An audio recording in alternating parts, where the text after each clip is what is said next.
Prophète. Nous avons lu tout à l'heure le livre d'Esther. Esther en son chapitre 4, le verset 16. Esther chapitre 4, le verset 16.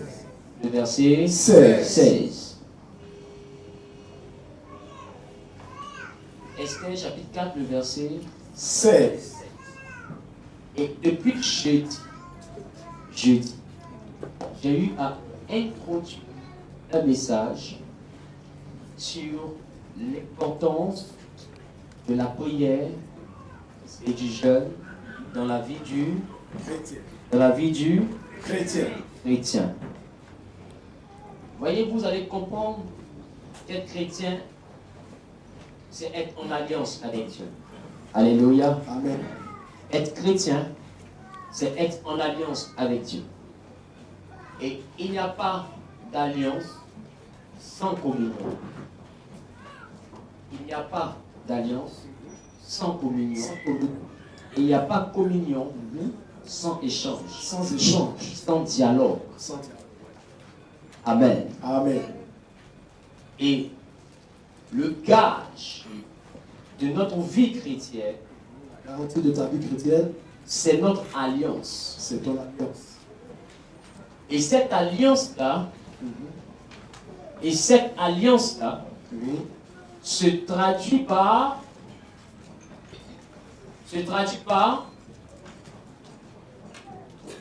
notre capacité à être dans la prière.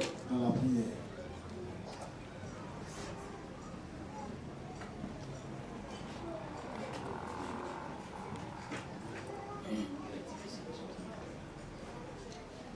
Amen. Amen. Et nous avons la responsabilité de conserver, de préserver notre alliance. Le jeudi, j'ai fait comprendre que beaucoup de chrétiens avaient comme démissionné. Exactement. Parce qu'aujourd'hui, nous ne recherchons plus le Père, mais nous recherchons les envoyés du Père. Nous ne cherchons plus le Saint-Esprit, c'est ça, mais nous recherchons les prophètes. Les prophètes. Bien aimé, avoir un prophète est une bonne chose. C'est une très très bonne chose. Bien aimé, avoir un pasteur est une bonne chose. Ah oui. Bien aimé, avoir réellement un père spirituel est une bonne chose. C'est exact. Avoir quelqu'un qui te donne des conseils est une bonne chose. Ah oui. Avoir quelqu'un qui prie pour toi est une bonne chose. Tout à fait. Mais bien aimé, ce n'est pas la seule chose qu'il te faut avoir. Ah. Si ta vie se limite à là, alors tu n'es pas au bout de tes pleurs. Si ta vie se limite à avoir un homme, c'est ça, alors tu n'es pas au bout de tes douleurs. Juste avoir un prophète. Parce qu'un prophète est l'envoyé de Dieu pour te montrer la voie de Dieu. Pour te montrer le chemin. Un prophète est l'envoyé de Dieu pour te mettre sur le chemin. Wow. Un prophète est l'envoyé de Dieu pour te conseiller dans ta marche. Exactement. Un prophète est l'envoyé de Dieu pour te montrer comment marcher. C'est ça. Mais un prophète n'a pas la responsabilité de marcher à ta place. Ah. Un prophète n'a pas la responsabilité de prier à ta place. De prier à ta place. Ça ne sert à rien de dormir à la maison et de confier sa vie à un prophète. Et de confier toute ta vie à un prophète. Aujourd'hui, qu'est-ce qu'on fait? On prend notre vie comme tu tiens le panier. Un peu comme le prophète tient le panier. Et j'entends ça un prophète, papa, rien ne va. Nous remettons notre vie en Et quand on lui laisse le panier de notre vie, c'est ça, nous on va manger. Et on va manger. Nous on va vivre. Un gros plat d'atcheke. Nous on va se promener. Exactement. Il est responsable de notre réussite. C'est vrai. Il faut qu'il vienne prophétiser. Il faut qu'il vienne parler de ma part. C'est ça. Il faut qu'il aille consulter Dieu pour venir me dire ce que Dieu dit. Il doit être l'intermédiaire entre nous, entre moi et Dieu. Il est devenu le nouveau médiateur. Bien aimé, en réalité, depuis que Jésus est mort, c'est ça. Ce que tu entends le dire ne se fait plus. Wow. Autrefois, les prophètes jouaient ce rôle. C'est vrai. Autrefois, Moïse gardait le peuple en bas. Tout à fait. Et lui, il montait sur la montagne pour aller prier. Pendant 40 jours et 40 nuits. Yes. C'est Moïse qui priait pour le peuple. Donc quand Moïse finit de prier, La Bible dit qu'il descend. Il descend. Et il dit encore au peuple ce que Dieu lui a dit. Auprès de Dieu avec les recommandations C'est du Moïse qui Seigneur. empêchait le peuple de mourir. La Bible dit qu'un jour Dieu était fâché avec le peuple. C'est ça. Et Dieu a voulu tuer le peuple. Dieu a voulu les détruire. C'est Moïse qui s'est interposé. Moïse a été un intercesseur. Où? Dans la prière. La prière nous donne la capacité de nous exprimer. Yes. La prière nous donne la capacité de défendre notre cause. Yes. Et en ce temps-là, c'est le prophète qui pouvait s'exprimer pour le peuple.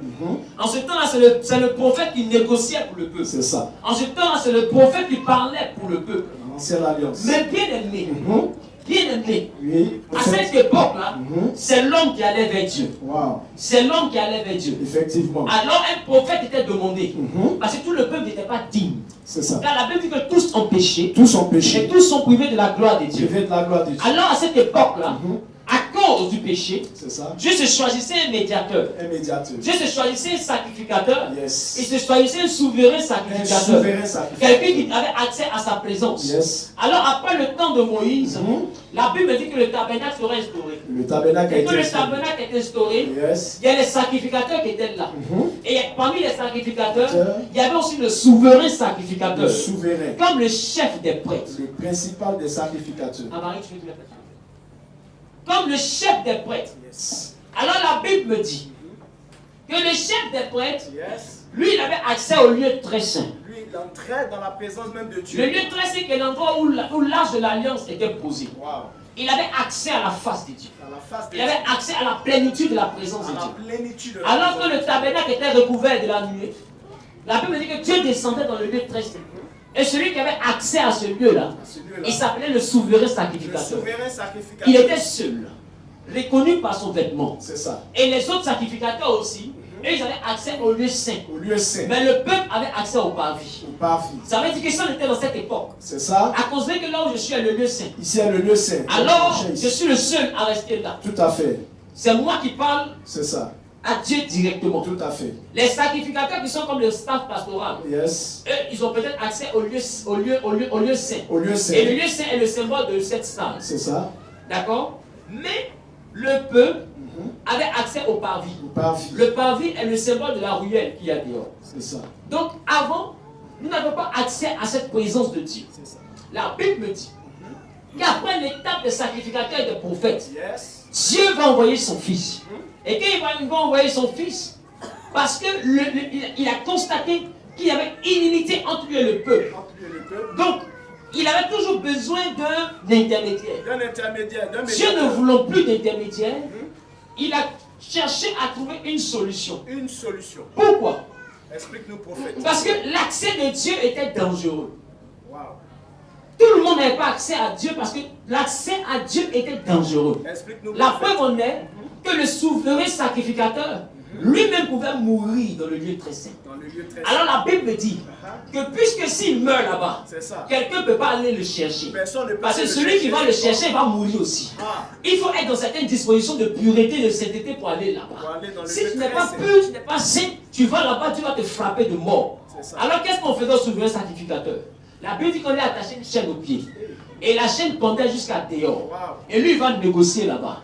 Si on voit qu'on l'a anti, que le monsieur ne réagit pas, ça veut dire qu'on l'a frappé, il est Ça mort. veut dire qu'il est mort. Alors on tire sur la chaîne pour le faire sortir et on le prend pour aller l'enterrer. Donc de la présence de Dieu. Pour aller dans Voilà comment la présence de Dieu était dangereuse. Très dangereux. Voilà comment la présence de Dieu était difficile. C'était redoutable. Alors même Moïse, en son temps, le temps des prophètes, le peuple a dit Moïse, on est fatigué d'avoir un intermédiaire. Ouais.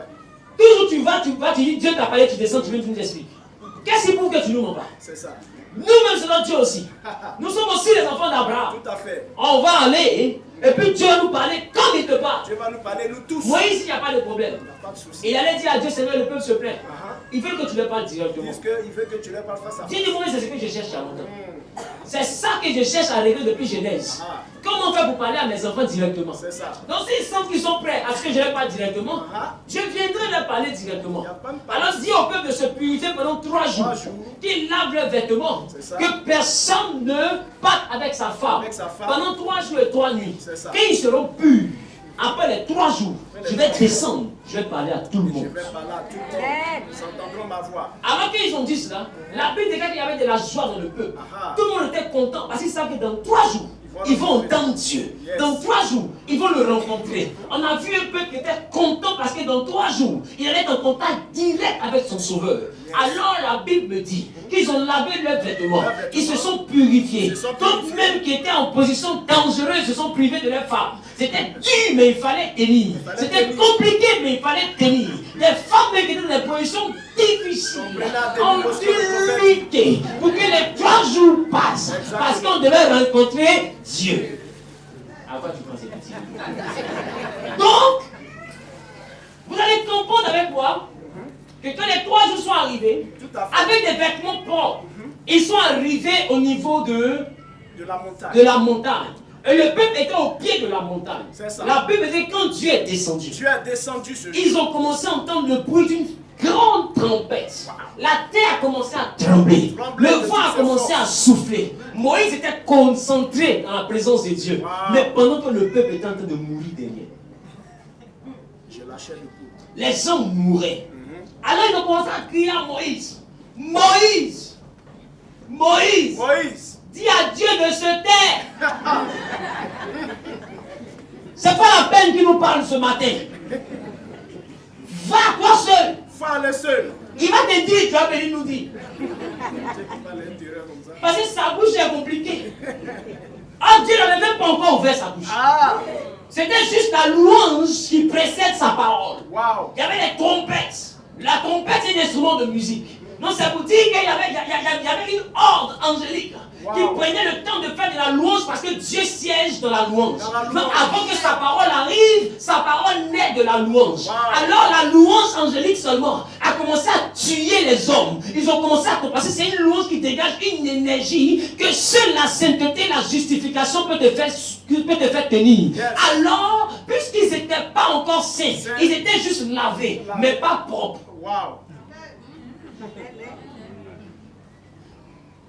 Il y a une différence entre se laver et puis être propre. Et être plus propre. Nous avons bien connu cette époque dans notre adolescence ou notre enfance où nous avons peur de nous laver la nuit. Ou des fois nous n'aimons même pas nous laver du tout. Et on dit va te laver. Et quand on dit va te laver, qu'est-ce que tu fais? Tu rentres dans la douche, tu mouilles les oreilles, tu mouilles les pieds, tu essuies un peu où on va contrôler et puis tu te présentes. Ils se sont lavés mais ils n'étaient pas propres. Ça veut dire que le vêtement était blanc, mais ce que Dieu voulait sanctifier, ce n'était pas les habits. Dieu avait un problème pas avec les habits. Dieu avait un problème avec le cœur. Avec le cœur des hommes, de son peuple. Non, ils ont tout lavé sauf leur cœur. Ils sont venus te dire que je suis prêtre, je suis la servante du Seigneur. Tout le monde se joue la jouer la comédie. Mais Dieu seul connaissait les vraies personnes sanctifiées. La Bible me dit que ce jour-là, quand Dieu a commencé sa présence, il a commencé à se manifester. Tous ceux qui étaient sur au chapeau et qui on a vu qu'en bas c'était perruque. Tout ce qui était image a commencé à être démystifié. Parce que devant Dieu, on ne cache pas quelque chose. Ceux qui sont petits détails, qui ont porté talons pour montrer qu'ils sont grands talons, les qui ont bien vu les tailles. Donc c'est comme ça que tu es. Parce que dans la présence de Dieu, il n'y a rien de caché qui ne sera dévoilé. Hébreux 4:13.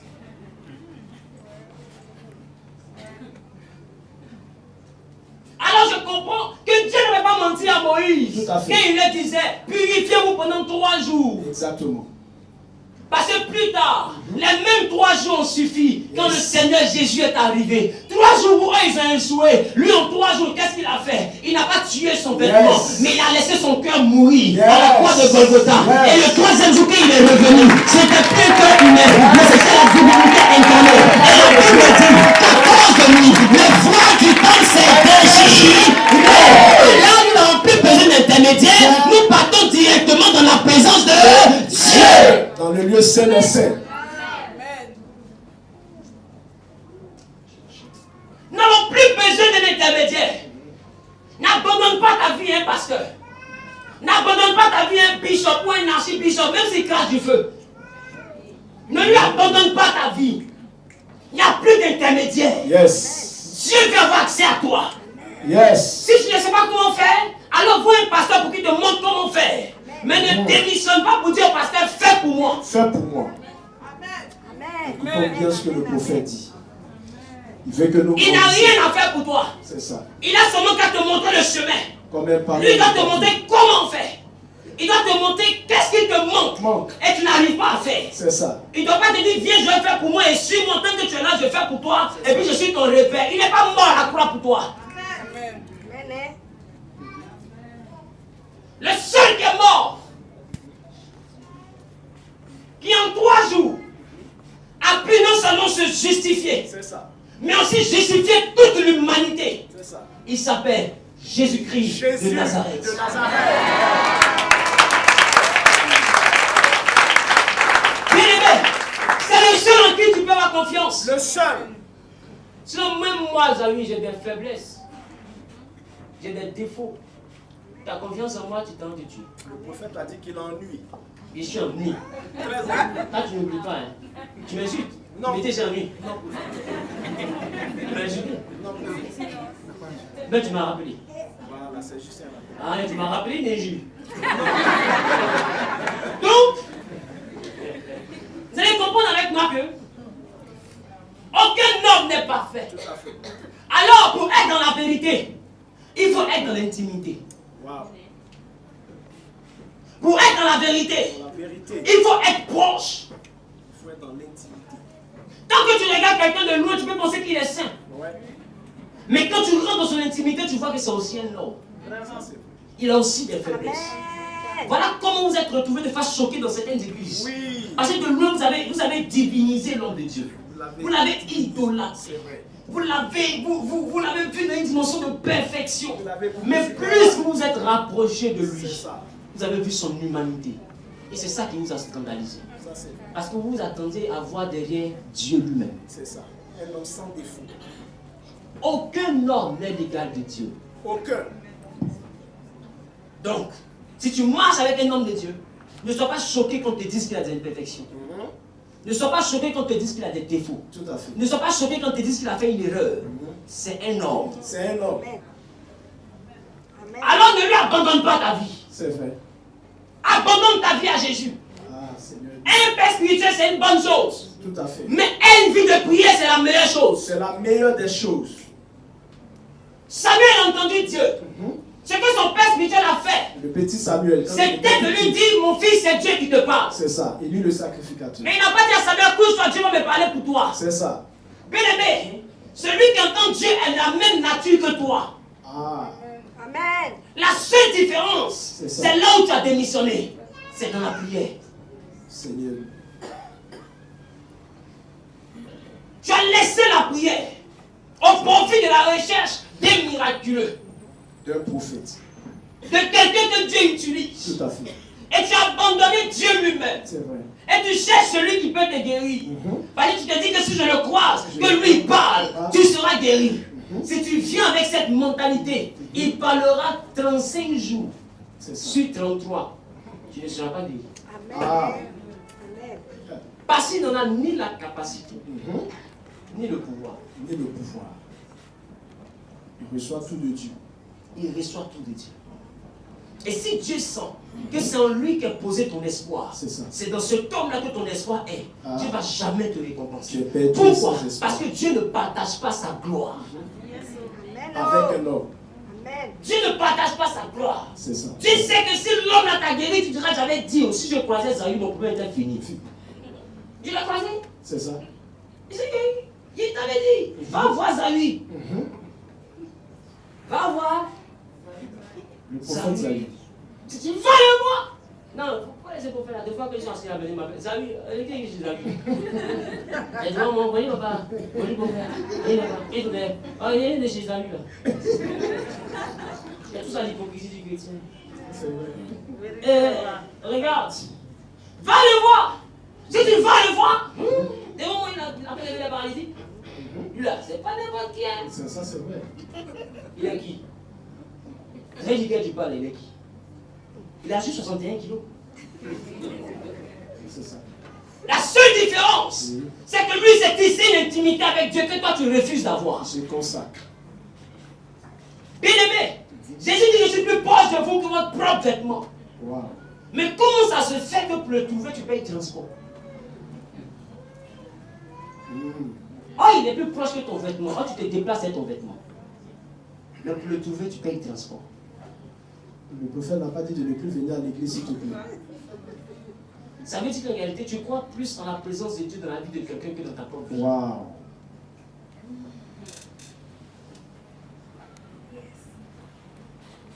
Ça veut dire que tu crois plus en Dieu dans la vie de quelqu'un que dans ta propre vie. Sinon, quand tu allais venir ici, ça ne doit pas être pour avoir un miracle. C'est ça. Ça doit être pour avoir un secret. Waouh. Tu dois venir ici parce que, tu es conscient que tu as déjà Dieu en toi. Mais quand tu viens à l'église, tu viens pour qu'on t'enseigne une façon de faire pour avoir une nouvelle dimension. Amen. Tu viens pour qu'on t'enseigne une nouvelle méthode qui te permettra d'expérimenter le Dieu qui est en toi dans une autre facette. Waouh. Merci Seigneur. Nous sommes tous fautifs. Voilà pourquoi on vient à l'église. Voilà pourquoi ce que tu as dit, elle fait en partie. On n'est pas en train de dire de ne pas venir à l'église. Parce que l'église est utile pour t'enseigner. Tout à fait. Comment faire? Mais l'église n'est pas un endroit où on fait pour toi. Et c'est comme ça que les chrétiens veulent rendre l'église. Comme un endroit où on fait pour eux. C'est ça. Si je me lève que je rentre à l'église, je m'assois, le prophète a prophétisé, Dieu m'utilise puissamment, mon mari viendra. C'est fini. Il va faire pour moi. Donc tant qu'il y a réception, il faut que je vienne lui parler. C'est ça. Papa, il n'est pas encore venu. C'est ça. Papa, il n'est pas encore venu. C'est une œuvre réception. Papa, il n'est pas encore venu. Et à chaque réception, tu viendras lui dire, papa, il n'est pas encore venu. Tu sais pourquoi tu es en train de lui dire ça? C'est une façon de dire, papa, c'est sur toi que je compte. C'est sur toi que je compte. Je ne suis pas venu pour Dieu. C'est vrai. Je suis venu parce que Dieu t'utilise. Mais depuis là, qu'est-ce qui se passe, papa? Je ne vois rien. C'est vrai. Dieu t'utilise, mais je ne vois rien. En réalité, c'est ce que ça signifie. Oui. Dieu t'utilise, mais depuis là, je ne vois rien. C'est ça. Sinon, tu sais que c'est la même chose que tu viens de dire. Tout à fait. Papa, depuis là, je vois. Papa, depuis là, je vois. Mais est-ce que papa t'a dit un jour qu'il est Jésus? C'est vrai. C'est des enseignements rares qu'on n'entend pas partout ailleurs. Le temps que tu prends pour venir attendre quel est le jour où il va recevoir. Entre cette semaine-là, tu ne peux pas te mettre dans la maison, t'enfermer pour dire Seigneur, te voici, me voici. Je suis fatigué. Fatigué. Parle à Dieu. Anne partait chaque année à Shiloh. La Bible dit qu'il y a un homme de Dieu qui était là-bas. Il s'appelait Élie le sacrificateur. Alors quand Anne partait, la Bible dit que l'année où elle était exaucée, Élie était là, il était assis. C'est lui qui est le père spirituel de Shiloh. Mais la Bible dit ce jour-là, elle a dépassé. Elle a dépassé le sacrificateur Élie. Tu sais pourquoi? Parce que peut-être que chaque année elle venait voir Élie. C'est ça. Elle parle à Élie, ça va pas. Elle parle à Élie, ça va pas. Et il n'y a pas de solution. Un jour elle vient, elle dit bonjour papa. Élie même était sûr. La femme là ne La parle femme elle a plus. changé aujourd'hui. Oh. Et elle est partie, elle s'est posée devant l'autel. Tout à fait. C'est-à-dire, elle a reconnu que son problème, ce n'est pas une affaire d'Élie. Elle a fait du sacrificateur. La Bible, Anne s'est mise à genoux. Elle s'est mise à la présence de Dieu. Elle a commencé à parler à Dieu. Et lui-même, il a arrêté là-bas, il dit la femme, elle a bu. La femme l'a saoulée. Qui connaît l'histoire? Et il dit la femme l'a saoulée. Quand elle a fini sa prière, il dit, je ne suis pas saoulée. Mais c'est la douleur là qui fait qu'ils sont en train de parler à Dieu comme ça. Trop, c'est trop. Trop, c'est trop. Oh, monsieur, c'est terrible. Depuis là, j'ai fait offrande. J'ai fait tout, il ne me regarde pas. Comment ça va, je te regarde? Bon Dieu, je suis devant lui. C'est ça. La Bible dit, quand Élie a entendu ça, il dit, va, Dieu t'a exaucé. Wow. Et la Bible dit, ce jour-là, le visage d'Anne ne fut plus le même. A changé. L'année qui a suivi, elle embrassait un fils. On appelait ça. Est-ce qu'on peut... Ça veut dire que son miracle n'était pas dans les mains d'Élie. Du sacrificateur Élie. Son miracle était dans sa connexion avec Dieu. Avec Dieu. Aussi longtemps qu'elle voulait se connecter à des hommes de Dieu, elle restait stérile. Parce que Dieu ne partage pas sa gloire.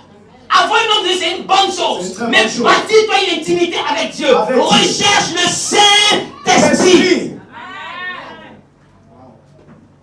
Recherche-le.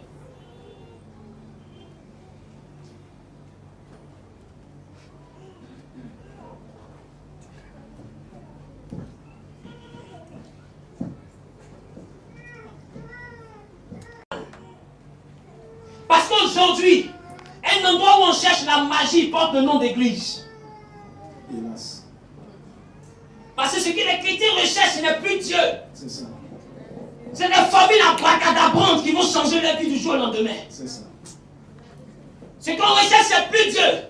C'est vrai. Pourvu que la personne dise que je me marie, Dieu en va attendre après. C'est ça. Tout demain, si je vais une église, c'est Dieu, je sais. Mais qui t'a dit que toute église, Dieu est là?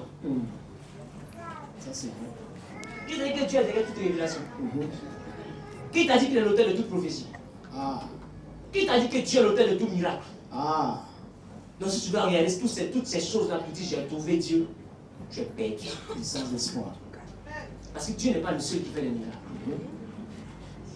Dieu n'est pas le seul qui donne les révélations. C'est vrai. C'est parce que tu n'as pas enseigné que tu penses que partout il y a la révélation, c'est Dieu.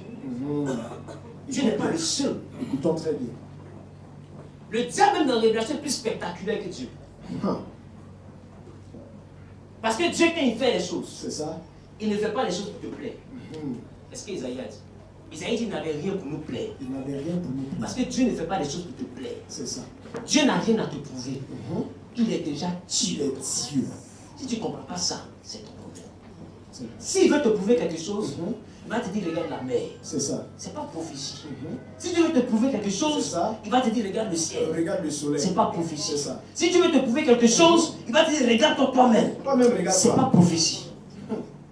Dieu a déjà tout prouvé. C'est ça. Il n'a rien à te démontrer. Absolument rien. La grandeur de Dieu se trouve dans les choses qu'il a créées. C'est ça. Tu veux savoir s'il est grand? C'est ça. Regarde les choses qu'il a créées. Regarde les éléments de la nature. Et puis cherche-le. C'est ça. Demande-toi qui est celui qui a pu faire ça. C'est lui que tu vas chercher. Tu comprendras qu'il est Tu Dieu. n'as pas cherché quelqu'un qui donne le nom de quelqu'un. C'est ça. Ou bien qui donne ton prénom. Ton prénom, tu ne le connais pas. Tu le connais? Où est le miracle? Ta date de naissance, tu ne la connais pas? C'est ça. Ah, Marie, tu la connais, non? Non, où est le miracle? C'est ça. Et on court après ça. Ouais. C'est des manifestations de dons. C'est tout. Il n'y a pas autre chose. C'est ça. Ça ne signifie rien d'autre que ça. Il faut chercher Dieu. Dieu. Mais ce que tu vois là, toi aussi tu es capable de le faire. Si tu as trouvé Dieu. Toi aussi tu es capable de produire le même résultat si tu as trouvé Dieu. Yes. Voilà pourquoi Dieu a appelé plusieurs personnes. Mais ce n'est pas tout le monde qui manifeste ce genre de dons. Tout à fait. Ça veut dire que ces dons n'appartiennent pas seulement aux hommes de Dieu. Parce qu'il y a des hommes de Dieu qui n'ont pas ça. Ça, c'est vrai. Ça appartient à tous ceux qui cherchent et à qui Dieu accorde la grâce d'avoir. Wow. Amen. Donc si tu cherches, il peut te donner aussi. Ça signifie rien, guérir maladie. Ça signifie rien. Il a dit, voici les signes qui accompagneront ceux qui auront cru. Cru. Et ils imposeront les mains aux malades. Et les malades seront guéris. Seront guéris. En mon nom, ils chasseront les démons. Exactement. Voici ce qu'il a dit. Il n'a pas eu les signes qui accompagneront les pasteurs. C'est ça. Il n'a pas eu les signes qui accompagneront les bishops. Les Il bishops. n'a pas eu les signes qui accompagneront les archibishops. Les archibishops. En réalité, ces signes ne se manifestent plus dans l'église parce que ce n'est plus la priorité des chrétiens. Les chrétiens, c'est ça. Ah, c'est bien. Amen. Aujourd'hui, le chrétien ne recherche plus le don spirituel. Oh, la Bible déclare, aspirez aux dons spirituels les meilleurs, Les meilleurs. surtout à celui de la prophétie. De la prophétie. Ouais. Aujourd'hui, on n'aspire plus à un don, on aspire à un mariage, on aspire à un voyage, C'est vrai. on aspire à un travail, C'est ça. on aspire à une promotion. Voilà ce à quoi le chrétien aspire. C'est logique. Parce que le diable a réussi sa mission. Il a réussi à changer nos motivations. Hélas. Jésus dit, ne cherchez pas à amasser des trésors sur la terre, là où la rouille C'est ça. peut détruire. C'est ça. Mais amassez-vous des trésors dans le ciel. Alors qu'est-ce que le diable a fait? Il a envoyé les chrétiens à ne plus regarder le ciel, C'est ça. mais à regarder la terre. À regarder seulement sur la terre. Donc ça veut dire qu'en réalité, il est vraiment l'antichrist. Parce qu'il a renversé la parole de Dieu. Wow. Dieu dit, regarde en haut. C'est ça. Et le diable t'envoie à regarder en bas. C'est ça. C'est que l'antichrist est dans ta vie. C'est ça l'antichrist. C'est ça l'antichrist, l'esprit de l'antichrist. C'est ça. L'esprit de l'antichrist, c'est cet évangile qui vous dit vous allez voyager et puis qui vous parle pas du ciel. Qui renverse. C'est l'esprit de l'antichrist. Parce que le Seigneur Jésus, même quand Pierre lui a dit Seigneur, on te suit, mais on est toujours galère, il dit ne parle pas d'abord de galère. Réjouis-toi parce que tu as un trône dans le ciel. Wow. Voilà par quoi Jésus commence. Matthieu Jésus commence 19. d'abord par le ciel. C'est ça. Il dit réjouis-toi parce que tu as un trône dans le ciel. Yes. Et puis de deux, quand on quitte le ciel, tu auras ce que tu as perdu là au centuple. Au centuple, sur la Donc terre. Dieu ne s'attaque pas d'abord à ton résultat sur la terre. Sur la terre. Jésus s'attaque d'abord à ton résultat dans le ciel. Dans le ciel. Mais le diable de l'Antichrist t'envoie d'abord à chercher ce qui est sur la terre. Sur la terre. Et en te disant que si tu finis ça, C'est tu ça. vas commencer à chercher le ciel. Et aujourd'hui, cet esprit d'Antichrist a tellement dominé nos églises Gagné que les nos chrétiens églises. ne supportent plus le salut. La saine doctrine. Quand tu commences à leur parler du salut, ils sont énervés. Ils dorment, ils ronflent. Mais la Bible a prévenu. La Bible a dit qu'il arrivera un temps où les hommes, ayant la démonstration d'entendre des choses agréables, C'est ça. se façonneront, se fabriqueront une horde de docteurs Yes. selon leur propre désir. Leur propre désir. Voilà comment aujourd'hui les chrétiens choisissent leur pasteur. Lui là, il me prêche bien. Lui là, il a toujours ce qu'il dit, ça ne m'arrange pas. Il fait la gueule. Mais la Bible nous a prévenus.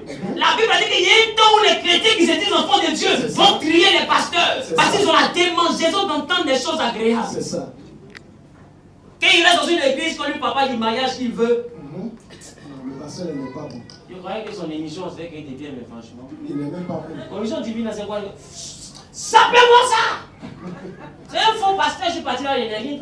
C'est ça. Lui, il parle de péché son. Il parle du ciel, il parle du ciel. On en a fait, tu ne parles du ciel. Mais ce que tu oublies, écoute bien. Le psaume dit, ta parole est une lampe à mes pieds Yes. et une lumière sur mon sentier. Psaume 119, verset 105. Et une lumière sur mon sentier. Yes. Mais c'est quoi le chemin et c'est quoi le sentier? Explique-nous, prophète. Le chemin, c'est celui qui est mort à la croix de Golgotha. Il dit, je suis le chemin, la vérité et la vie. Maintenant, quand tu es en Jésus, tu es sur le chemin. Quand tu es sur le chemin, la parole de Dieu que tu apprends, Tout à fait. mais c'est quel chemin? C'est le chemin qui mène au salut. Au salut. On est là, prophète. Est-ce que quelqu'un est là? Oui, on est là. Si ton voisin ne peut pas ça, c'est qu'il s'est envoyé. Le chemin duquel la Bible parle, ce n'est pas le chemin qui te mène au travail.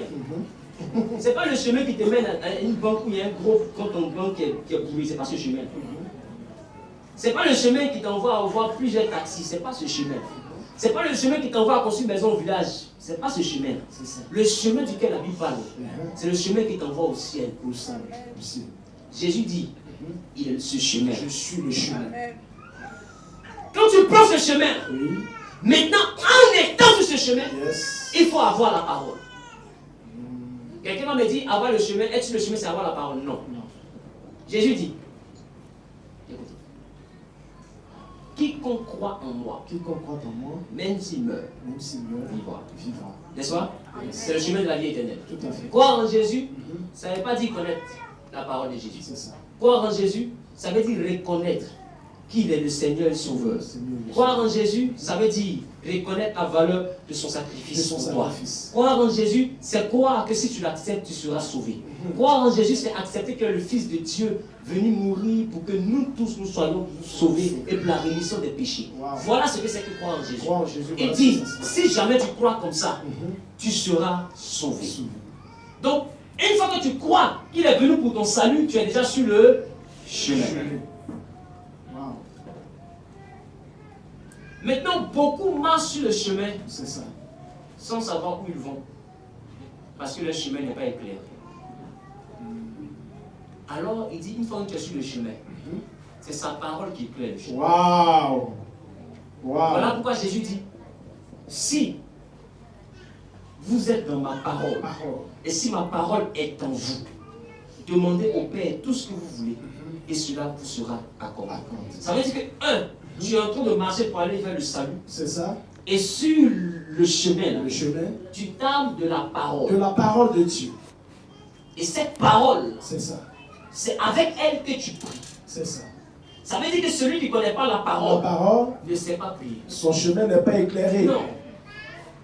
Dis ce que je dis. Ne sait pas prier.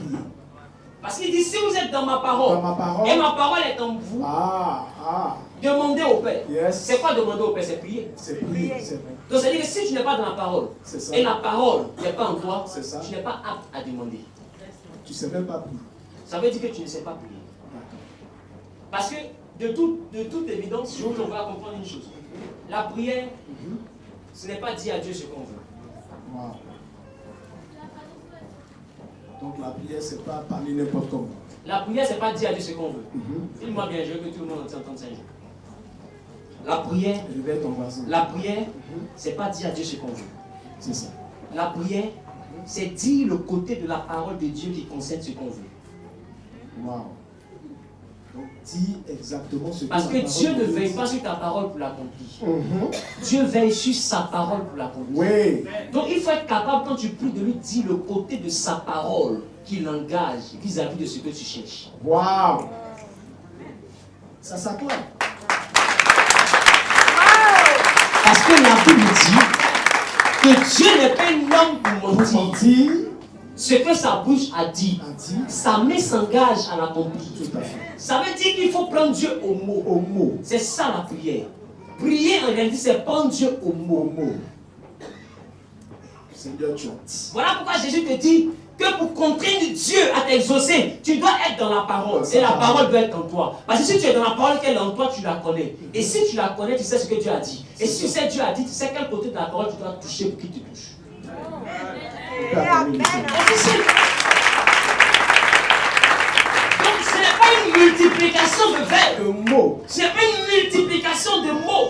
La prière n'est pas un concours d'éloquence. C'est pas un bavardage. La prière, c'est toucher le point sensible de la parole. C'est ça. Qui oblige Dieu à te bénir. Wow.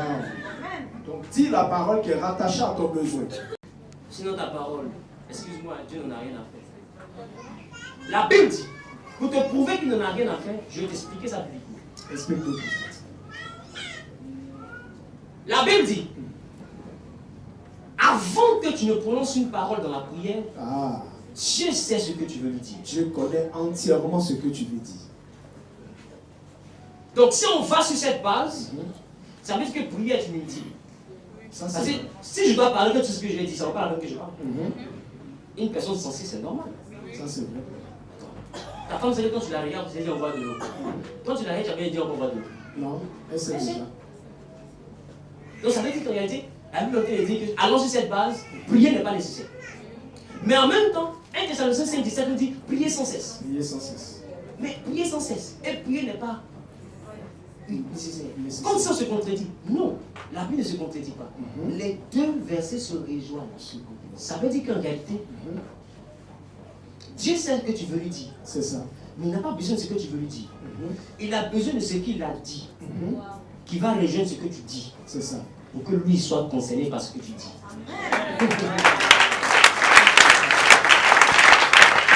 Voilà ce dont lui il a besoin. C'est ça. Donc prier, c'est pas dire ce que je veux. Mais ce que tu veux, il le sait déjà. C'est ça.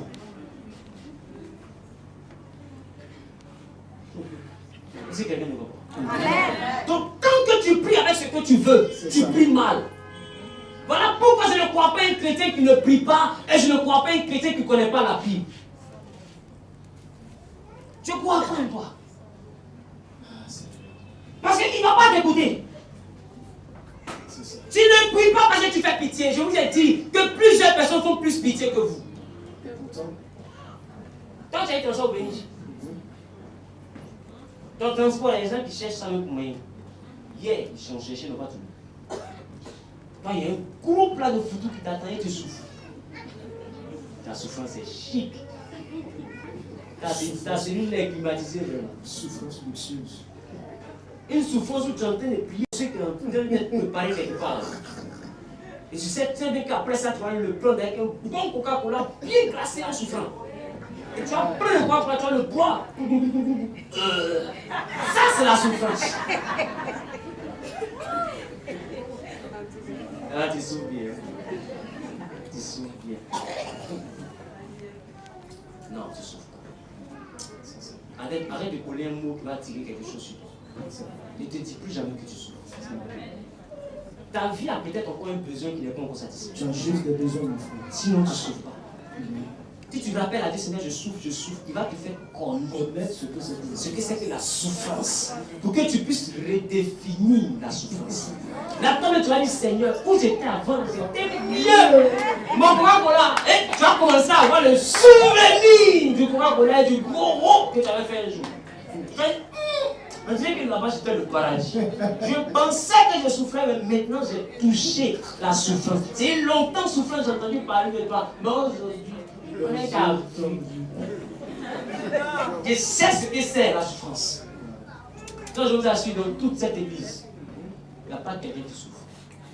Le prophète sait de quoi il parle. Regardez comment vous êtes beau. Ça, c'est bien coiffé. Tu as expliqué à quelqu'un que tu as problème, il ne va pas croire. Vous ne m'arrivez pas. Quand vous l'expliquez, c'est quoi? Quand tu souffres. Tes cheveux sont bien payés quand tu souffres. C'est ça. Est-ce que tu as le temps de trouver peine quand tu souffres? Oui, est-ce que tu as le temps de chercher où habite une coiffeuse quand tu souffres? Tes bosons sont sur le visage un peu partout. C'est ça. Tu connais les bosons? Non. Ah, le bouton, ok. Heureux! Mais nous avons encore des besoins. Tout à fait. Voilà pourquoi la Bible nous recommande de faire connaître nos besoins à Dieu. À Dieu. Pas des prières. Par des prières, des supplications et avec action de grâce. C'est quoi action de grâce? C'est un remerciement, c'est une reconnaissance. Reconnaissance. Regardez.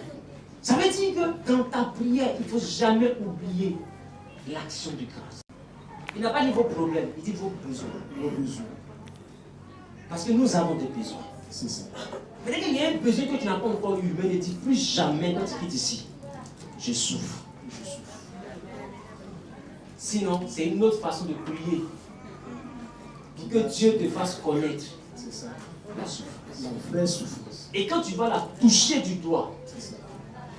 et qu'il va te ramener à ton point de départ, hey Seigneur, béni soit ton nom.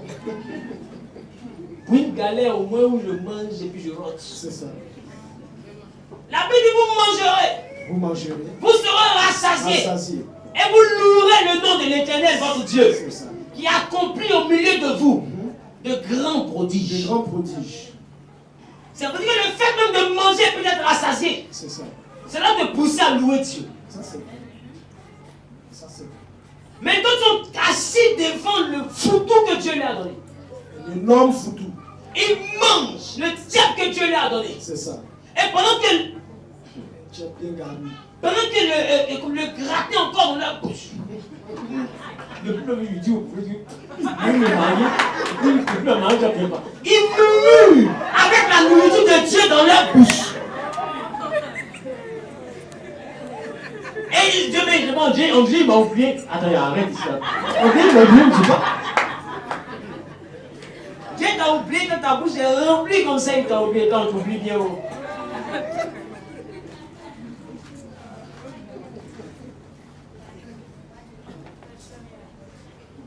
Louer Dieu. Il faut lui être reconnaissant où? Dans la prière. Chrétien, rentre dans la prière et rentre dans le jeûne. Esther, ils ont eu une situation. La Bible dit un ennemi s'est levé. Et il y avait une loi qui disait qu'on ne rentre pas dans la présence du roi sans rendez-vous. Esther a dit, allez-y et jeûnez 3 jours sans manger ni boire. Après les 3 jours, malgré la loi, j'entrerai chez le roi. Yes. Le Dieu de l'impossibilité que tu pries, il ne se manifeste pas dans la vie de n'importe qui. Dans la vie de celui qui fléchit les genoux dans la prière et celui qui se prive de nourriture dans le jeûne. Waouh. Tu veux voir Dieu, commence à prier, commence à jeûner.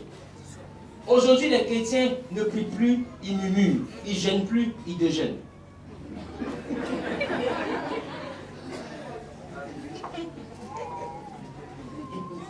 Même quand tu leur donnes un jeûne, pour eux-mêmes, ils dirigent dedans. Ça, c'est vrai.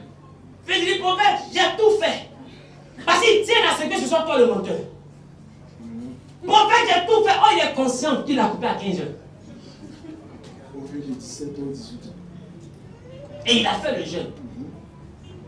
Mais je ne vois pas prophète. Ça veut dire quoi? Ta parole est mise en cause. C'est ça. Tu m'avais dit. Isaïe a dit, un fils nous est né, C'est ça, un enfant nous est donné. tout à fait. On l'appellera Père éternel, admirable, conseiller, Dieu puissant. Et il a donné tous ces noms. Mais il dit l'enfant est né. C'est ça, Ça veut dire que normalement on peut le chercher pour le trouver. tout à fait. Mais l'enfant est né plus de 400 ans.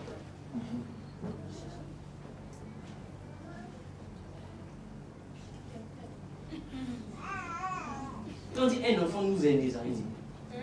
Ça dit, il est déjà là. Mais pourquoi on le cherche, qu'on le trouve 400 ans? C'est l'affaire de Dieu là, ça en fait.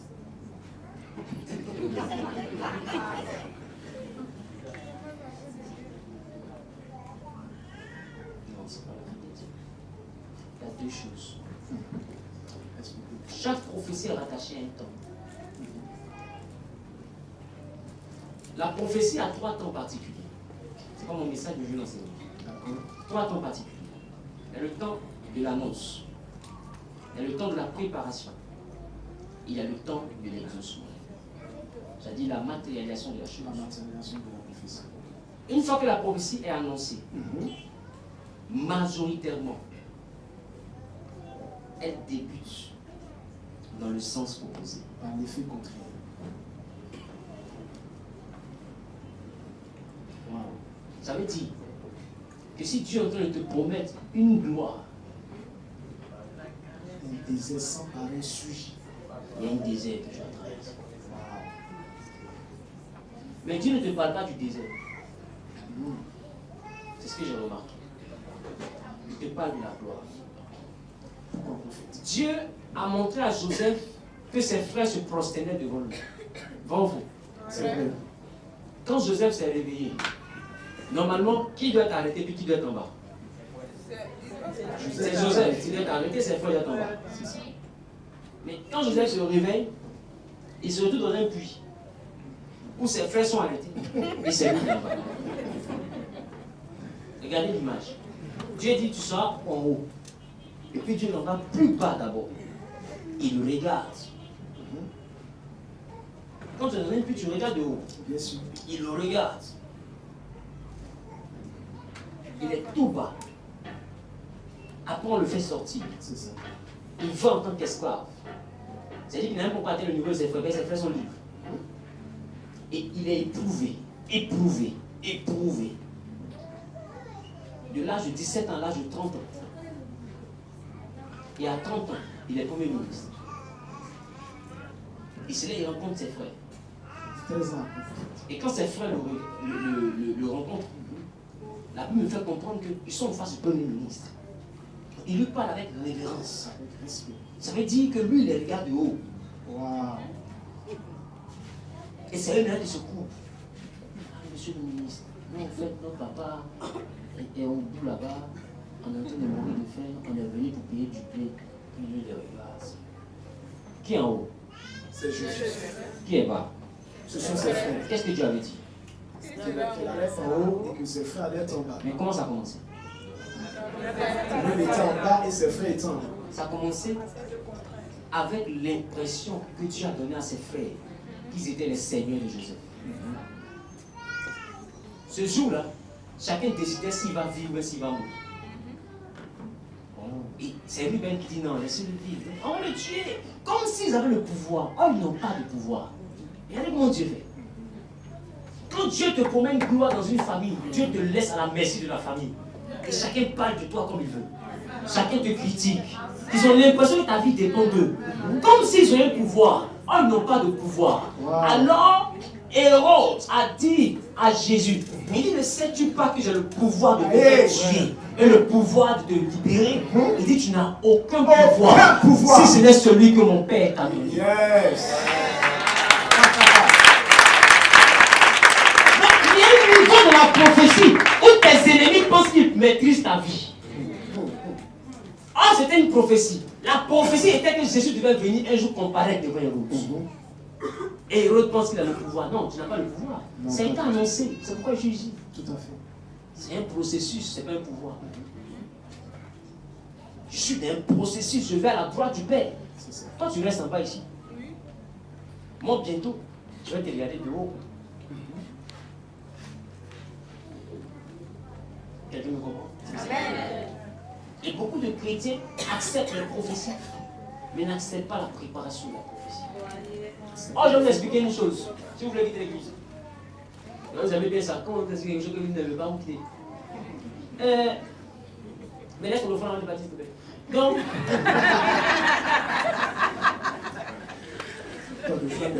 mon droit de parole avec. Armand, Prophète, il faut le dire avec un joli sourire. tu l'enverras en 2040. Ne crie pas tiens. Ça peut dépasser le 2040. Écoutez-moi. Et ce qui est bien, c'est qu'une fois que ce processus est enclenché, il n'y a pas un prophète pour t'aider. Tu vas tourner en rond jusqu'à ce que la prophétie arrive. C'est ce qui est arrivé au peuple juif. Quand ils sortaient d'Égypte, Dieu leur a dit d'aller marcher pendant 40 jours pour aller à Canaan. Ils sont sortis, ils ont commencé leur bouche là. Là-bas, on mangeait concombre. Joïs, il a envoyé ce qu'on fait brûler dans le désert. Lui aussi découvert une autre affaire de Dieu là même. C'est comme prophétie depuis on ne comprend pas. Pharaon arrive pour nous tuer. Ici, tu as envoyé la mer. Moïse, je ne sais pas ce qui se passe. Quand il a fait que bizarre. L'ami, il est bête. Qu'est-ce que c'est bien? Moïse ne parle pas bien. Il nous a menti. Chacun parlait sur Moïse. Moïse était fatigué. Il allait dire à Dieu, Seigneur, le peuple murmure contre moi. J'ai dit non. Ce n'est pas contre toi que le peuple murmure. C'est toi qui as prophétisé. Sinon, ce n'est pas contre toi. Il murmure contre celui qui t'a donné le message. Moi-même, Dieu. C'est contre moi, Dieu, sans qu'il murmure. Donc, va leur dire que moi, Dieu, je dis C'est ça. que je transforme un jour pour un an.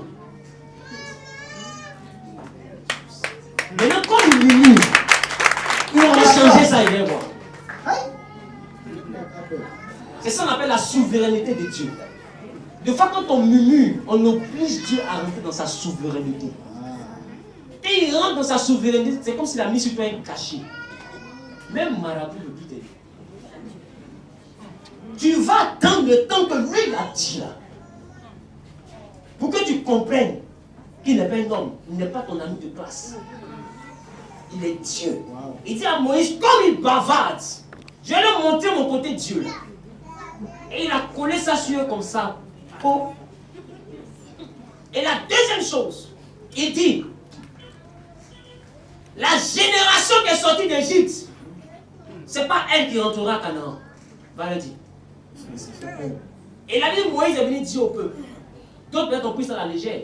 Mais regardez ce qui s'est passé. Pendant 40 ans, ils se promenaient dans le désert de Sinaï. Ils ont tourné en rond. Ils passaient sur le même lieu. Et quand ils arrivent au niveau de Sinaï, Moïse monte pour aller voir Dieu. Après, ils voyagent encore. Ils reviennent. Ils ont fait ce tour-là pendant 40 ans. Jusqu'à ce que les derniers qui ont murmuré soient morts. Ça fait peur. Ça fait peur. Est-ce que ça a changé la position de Dieu? Non. Il est resté Dieu. Bien aimé, tu es qui dans le calcul? Mon frère est mort. Tu n'as rien. Il n'y a même pas moitié de fruit. Tu n'as rien. Tu n'es rien. Si tu meurs, ça ne change rien sur la terre. Je te promets. Ne poussez pas Dieu chrétien à rentrer dans son décret souverain. Parce qu'aujourd'hui, l'Église ignore ça.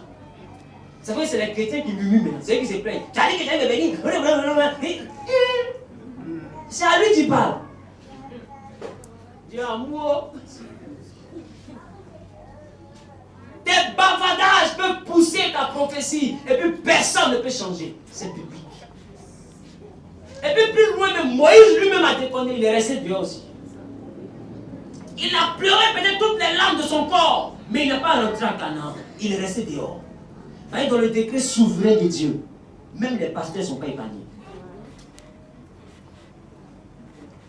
Oh, Moïse a fendu la mer. Ce n'est pas un petit miracle des aïeux. La mer s'est positionnée ça et là comme clôture. Wow. Moïse parle et puis pleut manger. On appelle ça la manne. Manne, ça dit qu'est-ce que c'est? Il y a un repas. Manger, on appelle ça qu'est-ce que c'est? C'est Moïse qui a fait ça. Moïse s'est levé lui seul avec un bâton dans la main et il s'est dressé contre la première puissance du monde, la civilisation égyptienne, en ce temps. Et il avait fléchi toute l'Égypte, lui seul, avec un bateau. Moïse c'est pas n'importe qui. Mais il s'est retrouvé un jour face à la souveraineté de Dieu. Dieu lui a dit, petit, l'erreur que tu as commise, ça touche ma souveraineté. C'est ça. Il faut que je te montre que dans le bateau, il y a un capitaine. Et tous tes miracles qu'il a fait, si tu es rentré à Canaan avec tes pieds, c'est plus Dieu. Et la Bible dit qu'il est mort sur le mont Nebo. Bien-aimés, aujourd'hui, je vais vous enseigner l'humilité et la prudence face à Dieu. Je suis prophète, c'est mon rôle. Quelqu'un va vous dire que vous avez le droit de le faire. Ça l'engage. Moi, je préfère vous enseigner la prudence vis-à-vis de lui. Vous prenez les morceaux de la Bible pour faire votre prière. Et vous ne prenez pas le contexte du morceau. Moïse a dit, Seigneur, si tu fais ça, retire mon nom du livre de vie. Il y en a qui prient mon nom. Chaque fois, on m'a dit, je te laisse pas sans que tu m'aies béni. Il y en a qui prient mon nom.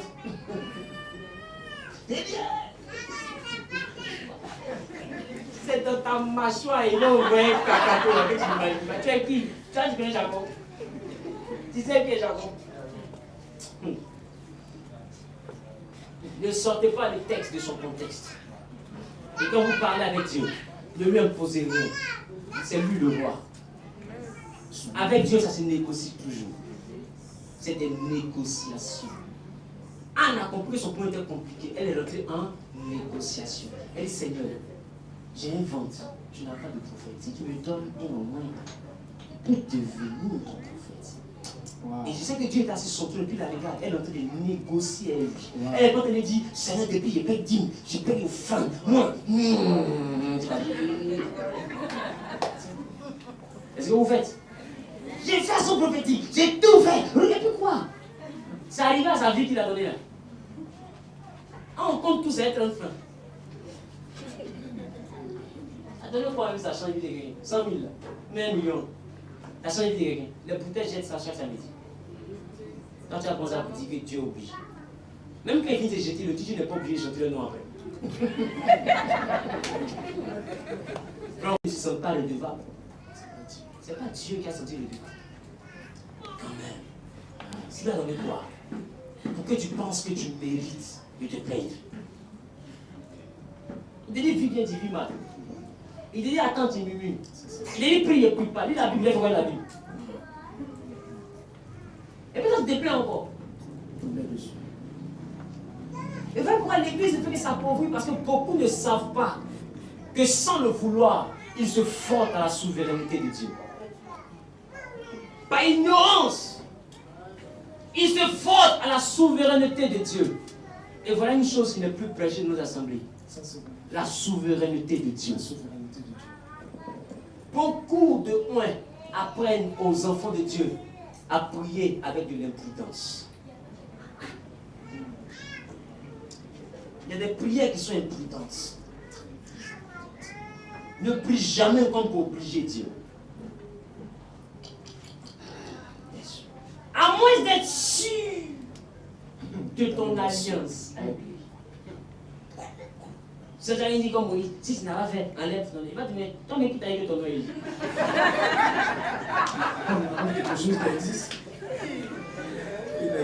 Et depuis tu parles de Dieu, comme il n'a pas répondu, qui t'a dit même que toi, ton nom est dit? C'est parce que tu ne sais pas.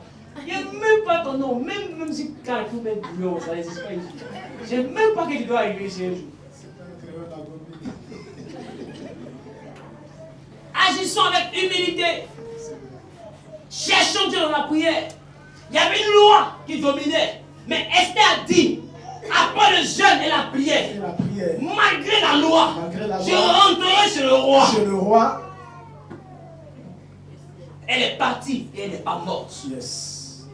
Quand tu veux voir le Dieu de l'impossible, tu te plonges dans la prière. Il faut prier. Tu veux que les miracles t'accompagnent, tu te plonges dans la prière. Il faut prier. La Bible déclare que c'est la prière de la foi qui guérira le malade. Il sauvera le malade. Donc on n'est pas guéri par hasard. Tout à fait. Jésus pouvait dire aux malades, allez et que vous en soyez fait selon votre foi. Votre foi. Pourquoi il utilisait cette formule? Parce que ta foi agit dans ton miracle. Tu dois participer à ton miracle. Ta foi participe à ton miracle. Ton miracle n'est pas dans les mains de quelqu'un. Jésus pouvait dire, tiens, guéris. Il va, qu'il t'en soit fait selon ta foi. Selon ta foi. Vous n'avez pas lu ça dans la Bible? Si, prophète. Pourquoi utiliser cette formule? Parce que nous sommes responsables aussi de notre miracle. Nous ne devons pas démissionner. Il faut qu'on le cherche dans la prière, dans le jeûne. Yes. Chrétien, tu dois avoir des temps de prière personnels. Tu es habitué à prier 30 minutes, fâche-toi, cherche à atteindre 1 heure. Tu es habitué à faire 1 heure, cherche 2 heures. Tu fais 2 heures, cherche 4 heures. Ne te lasse pas, cherche à aller au niveau supérieur. Supérieur. Ne dis pas, j'ai pas le temps, la nuit j'ai sommeil, mais attends. En dehors de ton sommeil, là, quand tu manges à ta fée, est-ce que tu comptes l'heure? Il y en a qui savent faire du. Quand tu es sur Facebook, WhatsApp, est-ce que tu comptes l'heure? C'est ça. Est-ce que tu comptes l'heure? Non, prophète. Quand tu te réveilles, ton premier réflexe c'est de soulever ton téléphone. Est-ce que tu dis merci à Dieu pour t'être réveillé? Non, même pas. Mais tu veux voir quelle est la notification qui est sur Facebook. Qu'est-ce qu'un fou encore écrit sur Facebook? Il dit qu'il fait le buzz à Dieu, il a dit qu'aujourd'hui, tu vas aller voir. Pourtant, celui qui t'a réveillé là, tu n'as même pas dit merci. Chrétiens, nous avons démissionné de la prière, démissionné du jeûne. Nous sommes plus charnels désormais que spirituels. Ça, c'est bon. Et on se plaint de nos résultats, c'est normal qu'on ait ces résultats. C'est ça. Parce qu'on s'est éloigné de Dieu. Tout à fait. On a cherché le bien matériel, on s'est éloigné de Dieu. Il faut qu'on revienne à notre premier amour. Il faut qu'on revienne à notre premier amour. Dis à ton voisin, reviens à ton premier amour. Ici, la question c'est qui prie 2 heures, au moins par jour.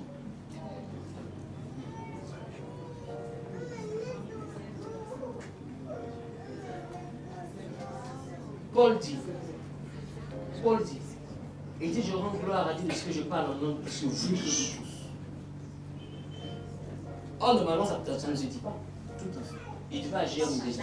C'est comme l'orgueil. C'est comme de l'orgueil, mais ce n'est pas de l'orgueil. C'est une façon de dire, nous autres, vous devez élever votre niveau. C'est ça. Vous devez élever votre niveau. Vous devez aller à un niveau supérieur, élevez votre niveau. Quelqu'un me comprend?